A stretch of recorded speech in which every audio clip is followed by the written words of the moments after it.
the pandemic began, taking care of the business of the Commonwealth and the taxpayer. So there are a few topics we would like to make ourselves available today to discuss. The first is charges in the killing of Sergeant O'Connor. The second is homicide charges in relation to killing of a child, that is the Tazmir Ransom matter. The third is the SEPTA shooting, about which there's been some discussion. We also have some crime statistics with relation to the COVID. We have COVID jail and court update having to do with jail populations and efforts to stop the spread of the virus. But I'm going to begin by having our Chief of Homicide, Mr. Voci, update you on some details in relation to the killing of Sergeant O'Connor.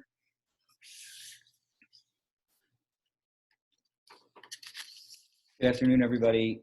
As you know, on March 17th, we arrested Hassan Elliott for the murder of Philadelphia Police Sgt. O'Connor, who was shot and killed on the 13th, performing one of the most essential and difficult and dangerous jobs in the city, which is to execute a homicide fugitive warrant that our unit had issued only a day earlier.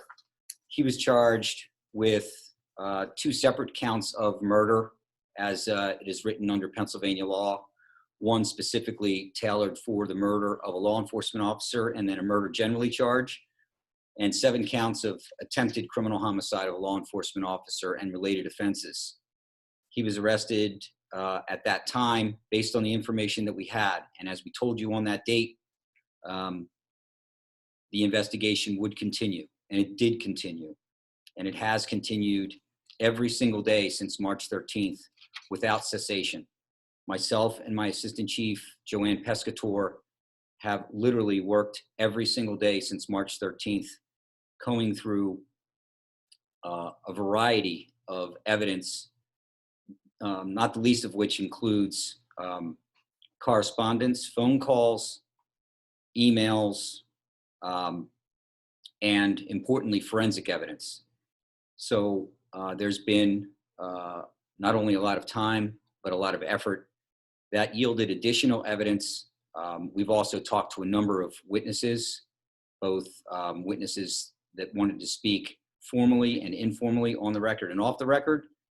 We put together enough evidence that would warrant additional charges. So today, and I would be remiss if I did not take this opportunity to sincerely thank the Philadelphia Police Department, the homicide unit, the officer-involved shooting team, and the Philadelphia prisons for their assistance in our investigation. All of them played a very significant role in this investigation. The Special Investigations Unit of the Homicide Unit of the Philadelphia Police Department has done an outstanding job.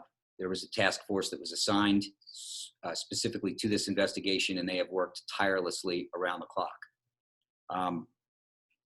So today, we did charge Bilal Mitchell. He is one of the 4 occupants of the room. His date of birth is July 5th, 2000. And Khalif Sears, another occupant of the room, his date of birth is 7/25 of 2001. They are charged with the murder of Sergeant O'Connor and the attempted murder of his 7 SWAT team members. We are additionally filing criminal conspiracy charges against both Mitchell Sears and Hassan Elliott as a result of our investigation, which remains active. There was a 4th person in the room, Sherman Easterling. He is in state custody on a state parole detainer. There is an active warrant for him right now for weapons offenses that we have been unable to execute only because we can't have him brought down right now due to the pandemic. But there's additional charges related to those weapons offenses that are coming his way, and the investigation continues, and it will continue. So that's where we are as it relates to the O'Connor investigation. All right. Thank you, Mr. Voci. I appreciate that.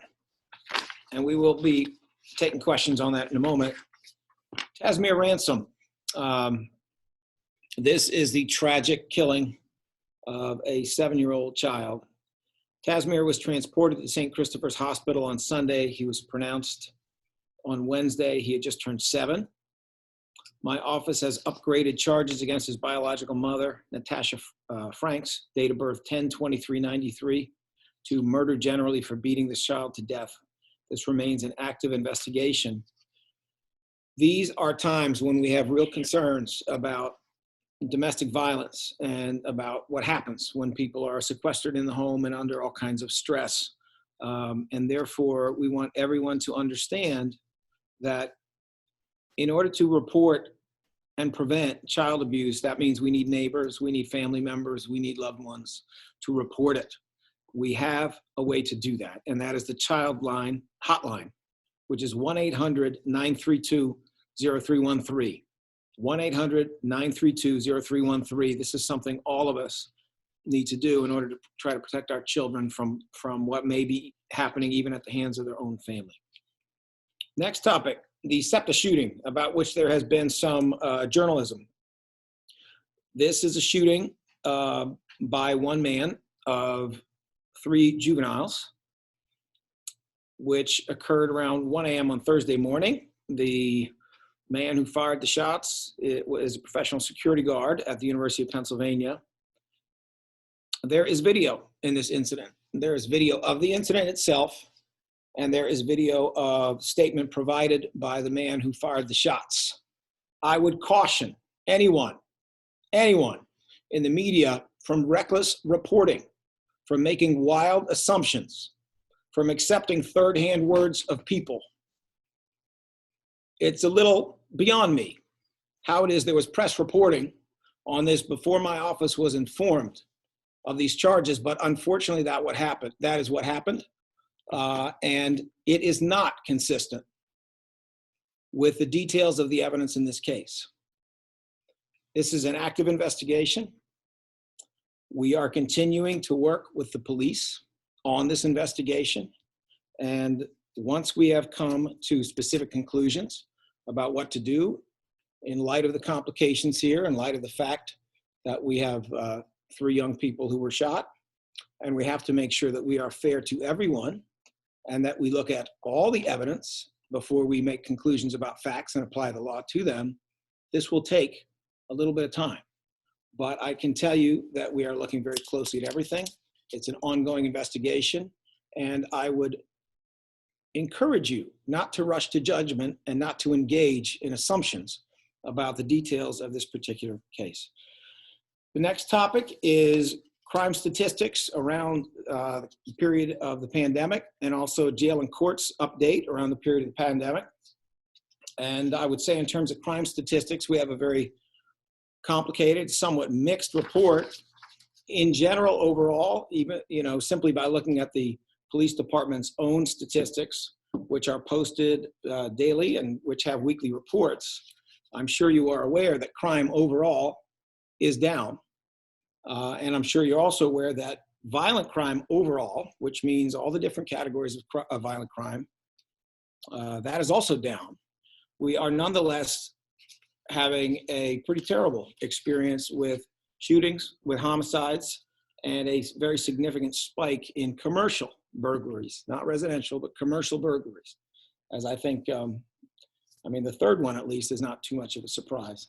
I have a lot of specifics here. I could go on and on about the details of it, but I can tell you, for example, if we were to compare the period of April the 18th of 2020 through April the 14th of 2020, and look at the number of crimes committed in different categories citywide, these are some of the patterns that we are seeing.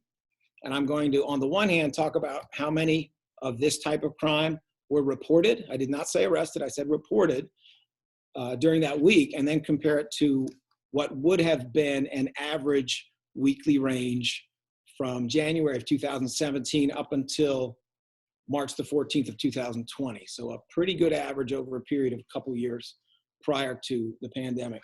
So for homicide, in the prior period, you would have seen ordinarily between 4 and 8 homicides during the week of April the 8th through April the 14th of 2020, we saw 9.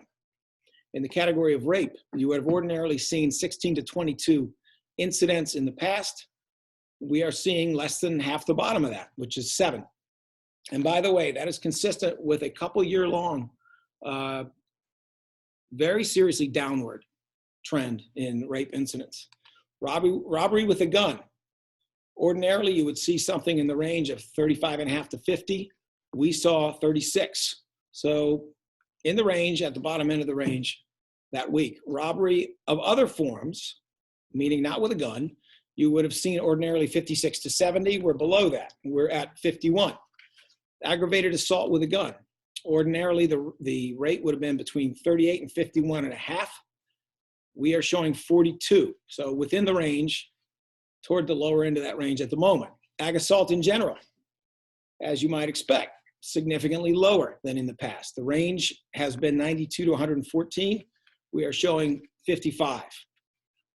Other types of assaults, threats, or violence and harassment. Ordinarily, the number of reports during a week in the past would have been between 425 and 492. Once again, as you might imagine, with social distancing and with people not being around each other as much and not in social environments, etc. We're below that. We're at 319. Sexual assault, statutory rape, and other sex offenses. The ordinary range for these offenses of incidents is between 14.5 and 21 during a week. We are showing significantly less at 4. Residential burglary. The usual range is between 83 and 105.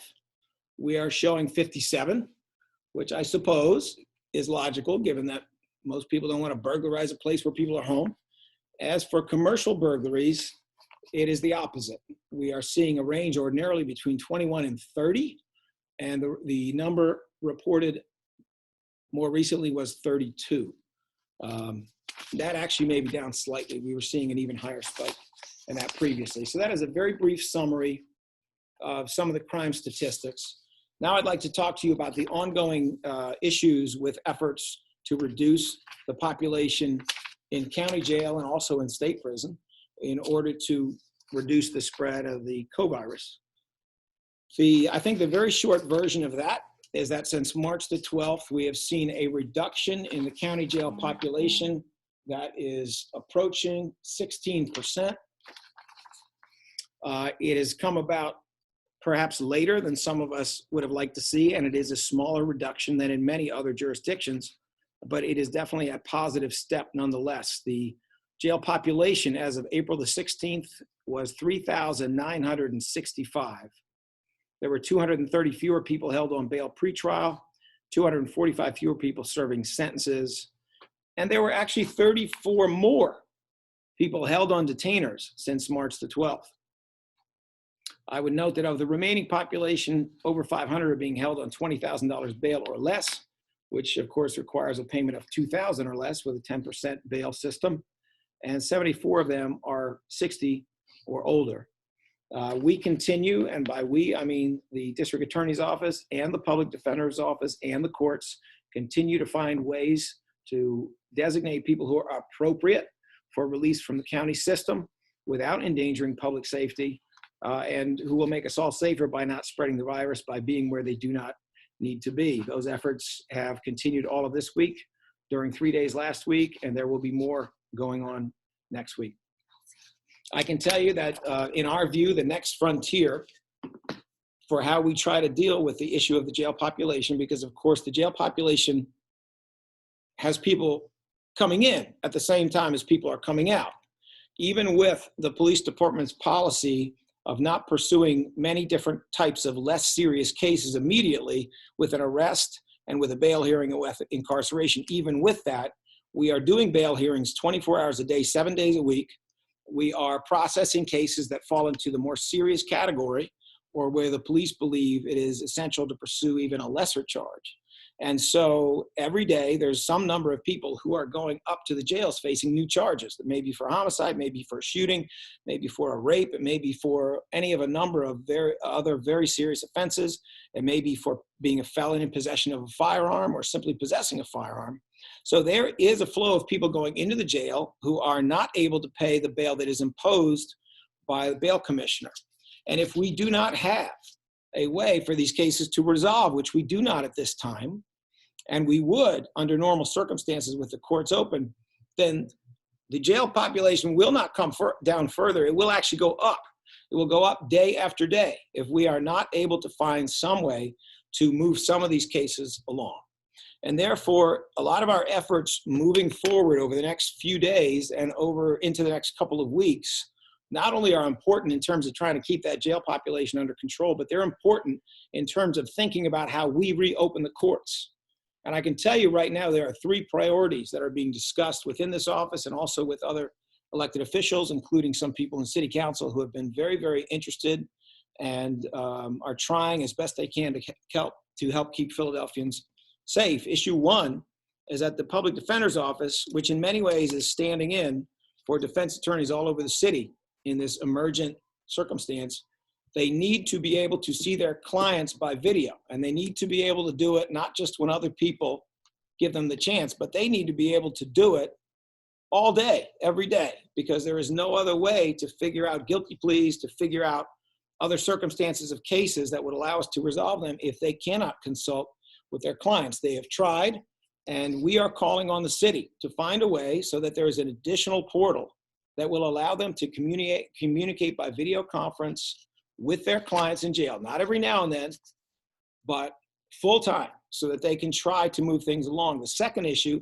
is that we need to have what we do not have yet and have been requesting for a while, which is a truly robust Zoom court. What do I mean by that? What I mean by that is that these streamlined hearings around potential release of individuals from jail have been done in a real courtroom where there is a judge and there are a couple of other people, but there is no defense attorney present. The defense attorney's on the phone. There is no prosecutor present. The prosecutor's on the phone. There is no video link to the defendant. The defendant is not actually even able to hear what's going on. And unfortunately, the press is excluded with, so far, with the exception of every now and then, the courts allow a reporter to listen to a courtroom and exclude them from the rest, and the public is excluded. None of this is in agreement with the United States Constitution. The United States Constitution, in its First and Sixth Amendment, gives the public and the press access to the courts, and also makes very clear in the case law the consequence of not allowing that access. And that consequence is that anything serious that happens in that courtroom, such as someone being found guilty or someone pleading guilty, doesn't count. It gets reversed. It has to be redone. And it doesn't matter even a little bit if there was no impact on the outcome of the case by excluding the public and the press. That's the law.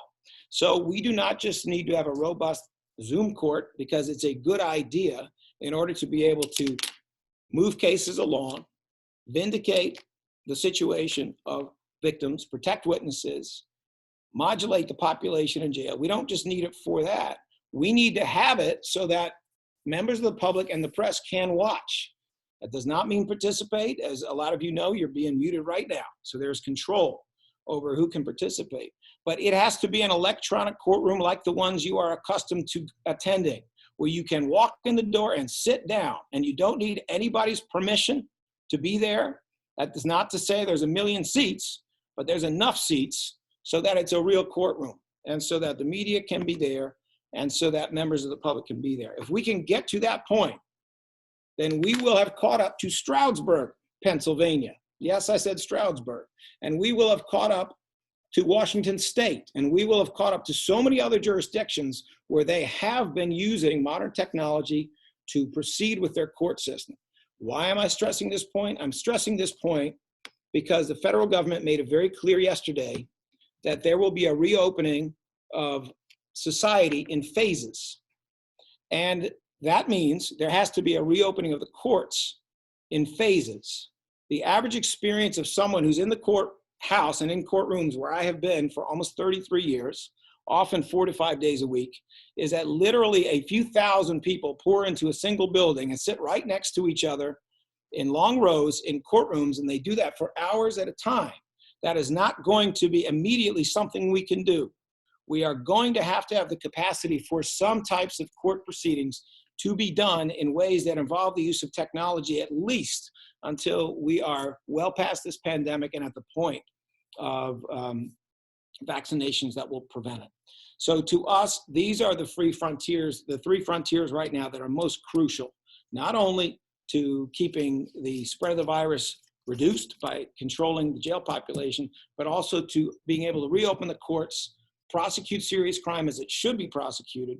They are number one, that the public defenders need to have immediate access to a portal so they can interview their clients the only way that is possible at this time, which is by video. Number two, we need to have robust Zoom courts. There's a little bit of an effort right now at one, but once again, it's a little later than we would like, and it needs to be very serious. And number three, those Zoom courts have to let the public and the press in so that we are all accountable and so that the Constitution is preserved.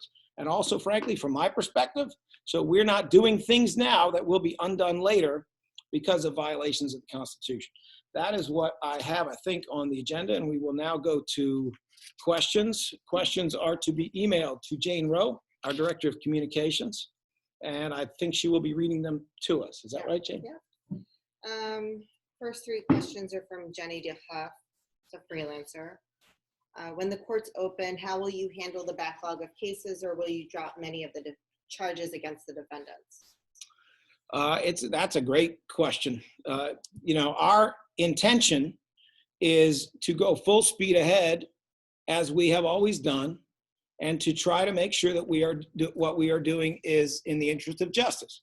And that is the part of the reason that you'll find somebody like Anthony Voci in this office every day, day after day. I have been here every day, day after day. We have people working at home and in the office who are preparing cases all the time, because we know that as soon as the courts reopen and the speedy trial clock starts ticking again, we will have potentially thousands of warrants that have been done by the Philadelphia Police Department where they will be making arrests. The flow of arrests will be, assuming that the police department does what they have told us they will do, the flow of arrests will be huge. The flow of bail hearings will be huge. The lists of cases in courtrooms will get very big, and we will have to handle even bigger flows of cases than before. The good news, though, is this time has not been wasted. Every single division of this office reports in regularly. Our supervisors are working very hard. Frankly, they are taskmasters, and they should be, to make sure that whatever we can do in this difficult period of time is done to prepare these cases, so that when the tidal wave hits us, we're not scrambling to bring the cases we already have up to date, that they are about as prepared as they can be in a pandemic.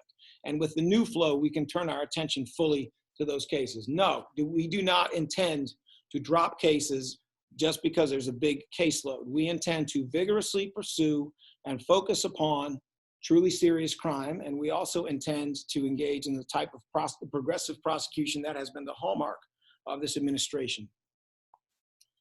Second question from Jenny DeHuff is, when an inmate is released from prison, do we have information on where that person is going?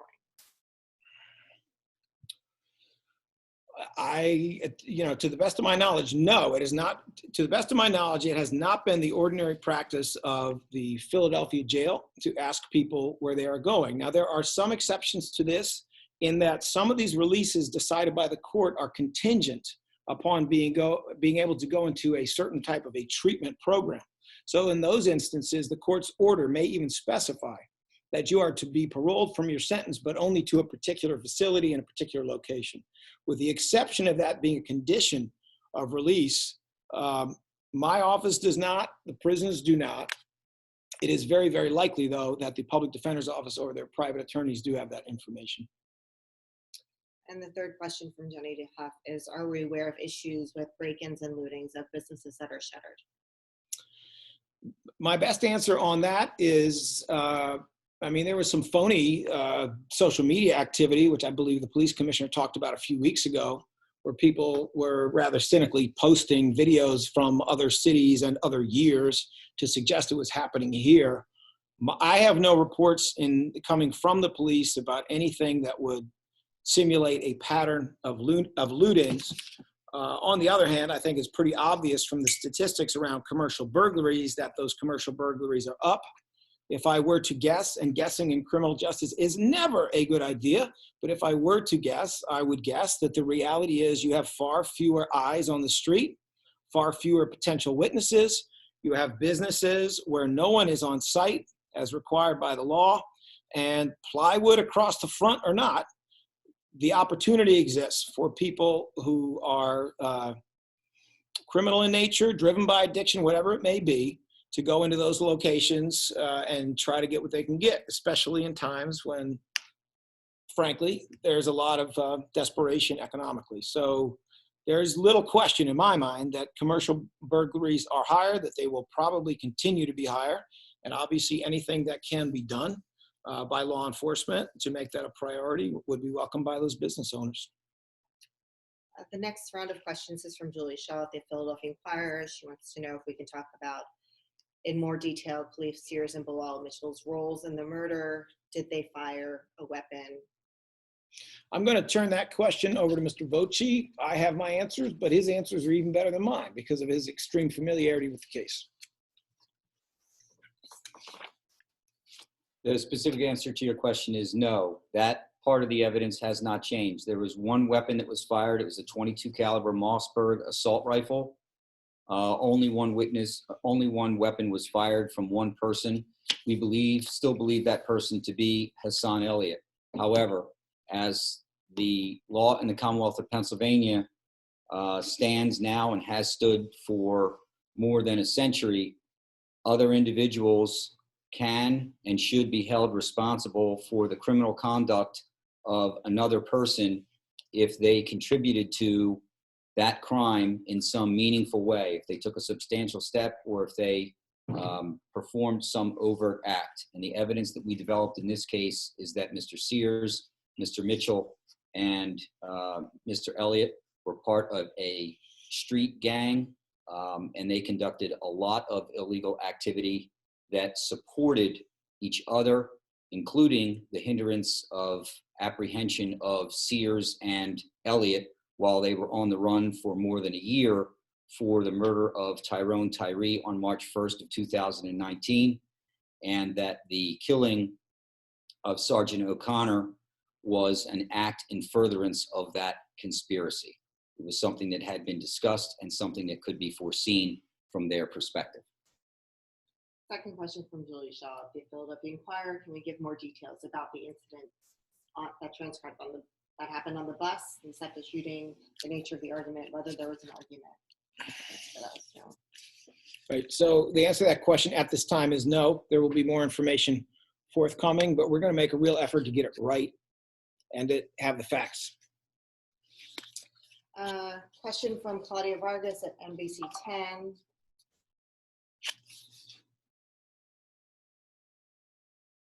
Okay, this is more of a statement.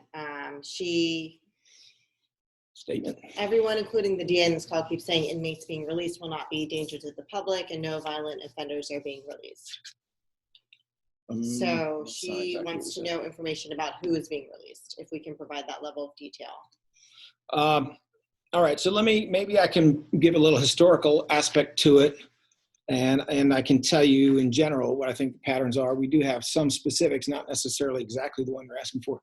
The way this process began was both the public defender and the DA's office advocating that the judiciary take a look, because it is the judiciary that decides whether or not to decrease bail, to lift a detainer, or to parole someone, asking them to look at categories that we thought would be relatively non-controversial, not where everyone would be appropriate for release, but where a high percentage of them would be appropriate for release, perhaps 75%, maybe 66, maybe 50.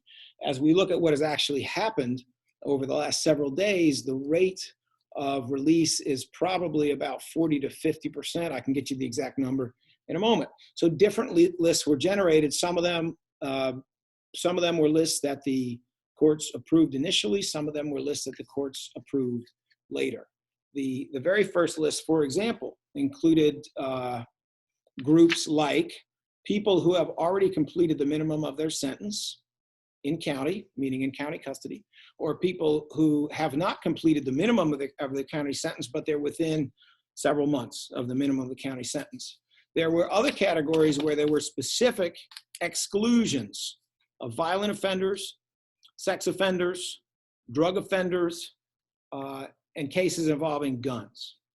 So that was initially a group of 7 lists. We got through almost all of that last week. And then the public defender's office proposed that we go to things that were a little more controversial, where our percent of locating appropriate candidates might be lower than before, but it would still be a high percent of locating appropriate candidates. And so those lists are some of the ones that they've been going through Tuesday through today. And what we have seen, as you might expect, is a reduced percentage of people released from these categories. But even these more recent categories, for example, the ones proposed by the defender, excluded a lot of I think all sex offenses, and they excluded all first-degree felonies. They excluded all kinds of crimes committed with weapons, not just guns, but all sorts of weapons. So in general, it is a statement that overwhelmingly, these cases do not involve open matters that have to do with violence and sex offenses. It gets a little more nuanced when you look at an inmate, and what you see is that they may have had a more serious offense in the past. They may have had a second-degree felony aggravated assault in the past, or they may have had a misdemeanor sex offense in the past. And we are here on an open case that meets these more limited criteria. And this is why it has been a good case-by-case process where we have judges who are making the decision about who should get out and who should not get out. I can tell you, in general, the judges have overwhelmingly been on the same page when both the defense and the prosecution were in agreement. The prosecution has opposed release in many of these cases and has agreed on release in many of these cases. So we have not always been on the same page with the public defender's office. But we could get you the evolution of the 7 lists and how that became different lists. We can get you all of that, but we have to also tell you candidly that the beauty of the process is that an inmate sometimes is considered who is inappropriate, and there is the possibility for careful consideration. So I cannot tell you that there never has been the consideration of someone whose offense could be considered violence. There has. I'm not going to tell you that there never has been a release for someone who could be considered violent. There has, if you are willing to include within that category things like simple assault or a first domestic violence incident where the complainant actually wants the person to come home. So, there are kind of outlier cases that I suppose you could say, well, that's violent or that's whatever, but it is the very, very clear pattern across the board has been that truly serious offenders and truly serious offenses are not getting released. They're not even making these lists. And that the defender has the freedom to file written motions on cases where the allegations are more serious or the record is more serious. Those are decided in a different fashion, but those decisions are being made essentially on paper and at the same time by various judges. Now, I can tell you this in terms of, all right, I'm trying to read this handwriting here. So in terms of if you have specific questions on what the statistics mean, please let me know. But hang on just one second. Alejandro, what's the show? That's the percentage released by day. That's denied by day. That's percentage denied with agreement by day. Okay. All right. There's a pretty specific stuff. All right. If there are any specific questions on that, we can either get you the information later or we can answer those questions. All right, next question is from Shawnette Wilson from Fox 29. She wants to know if people who are being held in jail on VUFA violations, unlawful possession, but not firing a weapon, are they being considered for emergency relief? That has not been part of the list that were proposed by the Defender Association. We have opposed that in general. And I can tell you when we have had bail hearings for recent arrests, the most recent statistics I saw was that we actually sought $999,000 bail on every felon in possession of a weapon case. That's not to say we get it, because frankly, a lot of these bail commissioners are not doing what we ask. But that is also an independent branch, and they get to make those decisions. We have had 7 people who were not felons who were charged with possession of firearms under the other laws. And so we are clear, one of the main laws is the law that says in Philadelphia, you have to have a permit to carry, something you don't have to have anywhere else in the state. Okay, so it's the kind of law that some pretty dangerous people can break, but it's also the kind of law that some people whose permit to carry expired or who did not do what they should have done on paper, but are basically law-abiding people, can do. You have to look very carefully at that to see if they have a record, to see what the circumstances are. Lurking in an alley at 3 o'clock in the morning is not the same thing as coming back from your job at a gas station. And, you know, being a good provider and a good taxpayer. So we look at those very carefully. I think out of the 77 total gun cases we've had recently, there have been 7 where we did not seek that giant bail. We thought it was appropriate for people to be released without going to jail. And we stand by that because we believe in a case-by-case analysis. If you are speaking, however, not of the new arrests that are occurring during the pandemic, but you're talking about people who are being released from custody, we have never put together a list like that. The public defenders were chosen to put together lists this week. And I cannot tell you personally whether there have been any 6106 or 6108 cases, meaning the gun cases that are not 6105, which is felon in possession. I can't tell you from personal experience whether any of them have been on the list, but I can tell you I wouldn't be surprised if they showed up on the list because public defender wrote a letter in which she said she, quote, reserved the right, unquote, to put them on the list. That, of course, is a totally different question from whether we opposed it, because we are opposing a lot of cases. And, you know, if you want us to dig in and see whether there's any 6106 or 6108 case where we did not oppose it, we can do it. But I'll tell you right now, my instructions in general have been oppose all gun-related releases, period. So my expectation would be that it has not happened, or if it has happened, it's been maybe a time or two and for some compelling reason. Okay, next question from Shawnette Wilson, Fox 29. The case of a 7-year-old who was murdered. Are there any history of abuse or prior reports? I think I know the answer to that, but I would rather have Mr. Voci, who of course is the chief of homicide, respond to that. The quick answer is yes. There is a history with DHS. We are looking into that now as part of our ongoing investigation. It's my understanding that when I received the call about this case at about 9:40 on Monday night, that the defendant mother of the child had gotten custody of Tazmir approximately 7 or 8 months ago in September of 2019. And before that, he was in the custody of another individual. And it's unclear as to whether those prior DHS reports involve the defendant mother or other people that were caring for other guardians or parents of Tazmir. Okay, next question is from CBS 3. When it comes to the Zoom ports, what would be the estimated cost? What's the timeline of getting it started? What technology is needed to make it happen?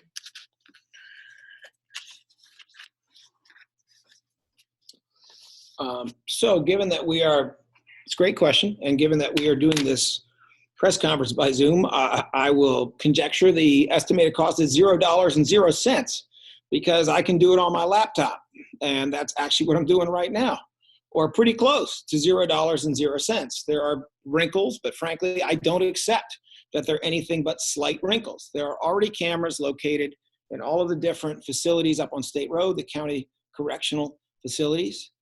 I see no major impediment to using conventional technology.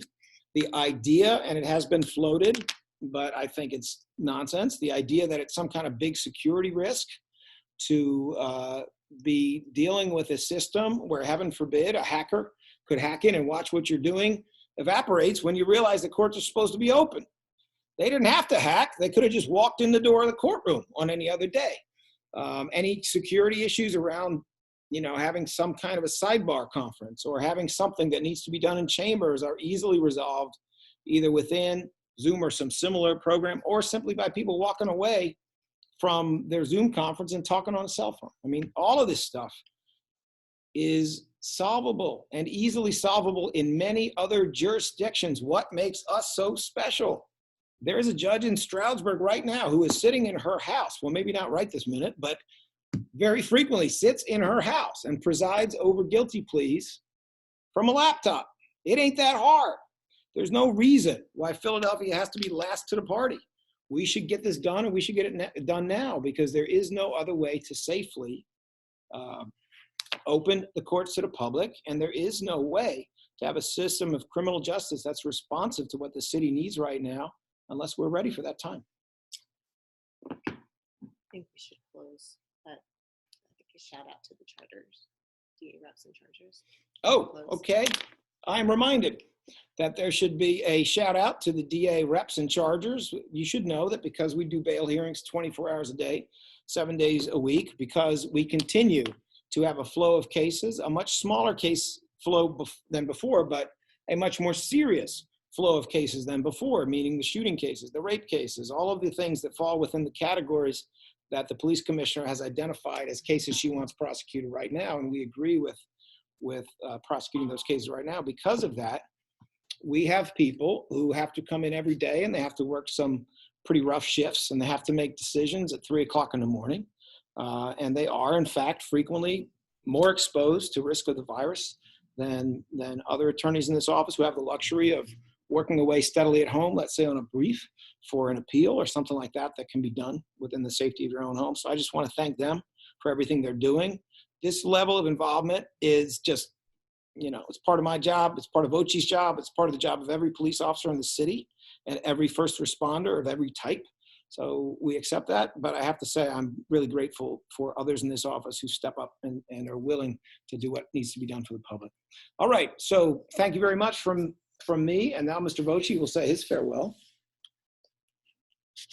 We just hope everybody out there is well and safe, and we thank you for your time and for your interest in what we're trying to accomplish. All right, thank you very much.